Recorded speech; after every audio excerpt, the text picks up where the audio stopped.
Today we're taking a look at these NBA matches, which are happening on Thursday, December 8, 2022, and giving you match breakdowns, betting tips and predictions in general on these games. Welcome back to High Stakes.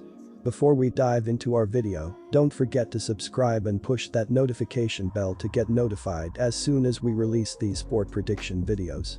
Also, check out our perks and join the High Stakes membership. Joining the High Stakes membership is easy, is cheap, but it will help a lot in the growth process of this channel. Plus, if you would like more betting tips and predictions, then check out our Patreon in the link down below. Our new Patreon is a way for us to help you improve your chances of making more money. Multiple plans are available for each and every one of you. By becoming a member of the High Stakes Patreon, you will have access to our best team picks, total picks, parlay picks and much more. Stop wasting hours of your time searching for bad betting predictions that ends up costing you a lot of time and money. Join the High Stakes Patreon now and get the best betting picks. Going back to our video, we will give you 2 betting picks for each game, a team pick and a total pick based on facts and detailed explanation. One more thing before we start, check out our new channel High Stakes Props and Parlays, where you can find our player props and parlay picks predictions. You will find the link in the description and comments section below. And make sure to watch our videos till the end so you don't miss any of our picks. Miami Heat vs Los Angeles Clippers.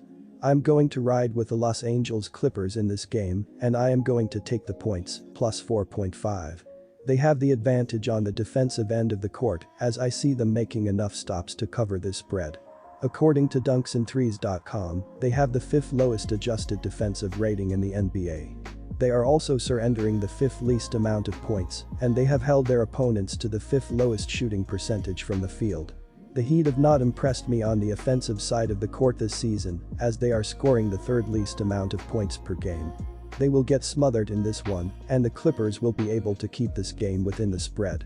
Los Angeles doesn't have George or Leonard on the injury report, as I expect these two to make enough plays on the offensive end to dominate this game.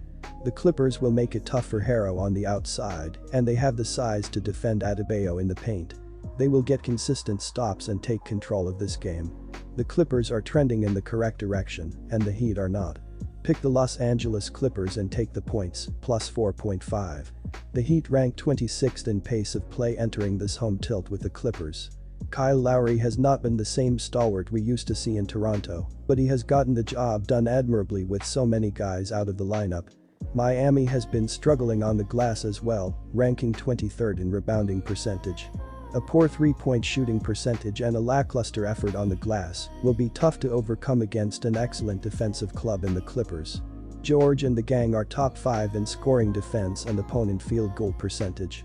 This game has all the makings of a low-scoring battle. Take the under. San Antonio Spurs vs Houston Rockets. The Houston Rockets are currently in 14th place in the Western Conference standings, as they trail the first-place Phoenix Suns by 9 games. They will have to get hot if they want to inch their way back into playoff contention. On offense, the Rockets are scoring 110.9 points per game, and they have shot 44.4% from the field. This is the lowest team shooting percentage and the 21st most points scored per contest. According to dunksandthrees.com, the Rockets have an adjusted offensive rating of 112.9, which is the 13th highest rating in the league. Jalen Green has continued to lead the way for the Rockets, as he is scoring 21.6 points per game on 41.5% shooting from the field. Houston's also struggled to consistently knock down shots from behind the arc, as they have only made 34.3% of their shots from deep. This is the 19th highest team 3-point shooting percentage in the NBA, as they don't have a ton of players that can light up the scoreboard from 3. They have also struggled at the charity stripe, as they have only made 78.1% of their shots at the line. This is the 18th highest free throw shooting percentage in the NBA. They can't continue to miss these free looks at the basket and still expect to win these games.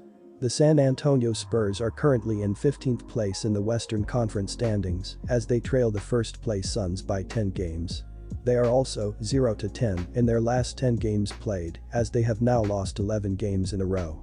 On offense, San Antonio is scoring 109.5 points per game, and they have shot 45.7% from the floor. This is the 25th most points scored per contest and the 23rd highest shooting percentage from the field. According to dunksandthrees.com, the Spurs have an adjusted offensive rating of 109.5, which is the 27th highest rating in the NBA. Devin Vassell continues to lead the way for the Spurs, as he is scoring 20.5 points per game on 45.7% shooting from the field. San Antonio has also struggled to consistently knock down shots from behind the three-point arc. They have only made 33.8% of their deep-range jumpers, as this is the 21st highest three-point shooting percentage in the league. The Spurs have been horrendous at the charity stripe as well.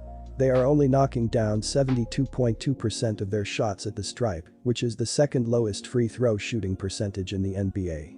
They can't continue to miss out on these free points and expect to stay competitive in these games. I will be taking the Houston Rockets on the road, and I am going to lay the points, -2. The Spurs have now lost 11 games in a row, and they are struggling to do anything right at this point in the season. They have a bunch of injuries, and this Rocket team looks to be finding its groove. According to dunksandthrees.com, Houston has the 13th highest adjusted offensive rating and the 12th lowest defensive rating. They will show up on both ends of the floor in this game and keep the Spurs from scoring enough points to cover this spread. San Antonio is also surrendering the most points and the highest shooting percentage. Houston will find clean looks consistently throughout this game, and I expect them to take advantage. The Spurs are also only scoring the 25th most points per game, as they have struggled to score this season. The Rockets' young core has impressed me as of late, and I see them dominating in this game. The Spurs are one of the worst teams in the league, and they are extremely cold right now. Pick the Houston Rockets and lay the points, -2. The Rockets and Spurs are both in the upper half in regards to pace entering this matchup Thursday. Houston has been an excellent team on the boards, ranking second in rebounding percentage. San Antonio has been the opposite, ranking 27th. Houston will have a distinct advantage inside here, even with Jacob Poeltl returning to the lineup. Second chance points leading to open three-pointers will be the recipe for Houston here. The Spurs have lost 11 in a row for a reason, and their problems on the defensive end are the primary reason. Houston is coming off a big win, and they will come out hot here. Take the over. Portland Trail Blazers vs Denver Nuggets. Denver got off to an excellent start this season, winning 8 of its first 11 games. The Nuggets went through some tough times after that, losing 4 of their next 6 games to wind up a 10-7 overall. They bounced back with a 4-game winning streak at the end of November, beating the Thunder, Clippers and Rockets twice. That momentum has been put to a halt to open December, as Denver has lost 3 straight games to Atlanta, New Orleans and Dallas. The Nuggets were unable to overcome a go-ahead three-pointer that Dallas connected on with 17 seconds remaining on Tuesday, as Nikola Jokic missed his first of 2 free throws on the ensuing possession. Portland got off to an outstanding start to the season as well, winning 9 of its first 12 games. The Trail Blazers went cold after that, losing 7 of their next 8 games. Their lone win during that stretch came in overtime on the road against New York. They have bounced back from that cold stretch with a pair of wins over Utah and Indiana. Portland scored exactly 116 points in both of those games, springing an upset as a 5-point underdog against Utah and beating Indiana as a 5-point favorite in its following game. The Trail Blazers have struggled against Northwest Division opponents, winning 2 of their last 17 contests. Dallas got the ball back and iced the game with a pair of free throws. Jokic leads Denver with 23.0 points, 10.0 rebounds and 8.9 assists per game. He scored 24 points in the loss to Atlanta last Friday and had 32 points in the loss to New Orleans on Sunday. Jokic was held to 9 points, 9 rebounds and 9 assists in a 135-110 blowout loss to Portland at the end of October. The Nuggets ranked 10th in the NBA in scoring, averaging 114.8 points per game. They are facing a Portland defense that is number 11, 111.0. Jamal Murray is scoring 17.6 points and dishing out 5.0 assists, while Aaron Gordon is adding 16.6 points and 6.7 rebounds. Small forward Michael Porter Jr. is listed as questionable for this game due to a heel injury. These teams are quietly trending in opposite directions this week, opening up a value opportunity on Portland. The Trail Blazers finally have a healthy roster with Lillard back on the court, and he appeared to be in solid form on Sunday in his first game back.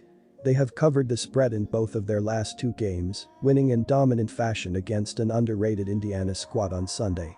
Denver has lost 3 straight games, allowing at least 116 points in all 3 losses. The Nuggets are going to have trouble dealing with a balanced Portland lineup that has had multiple players take steps forward during Lillard's absence.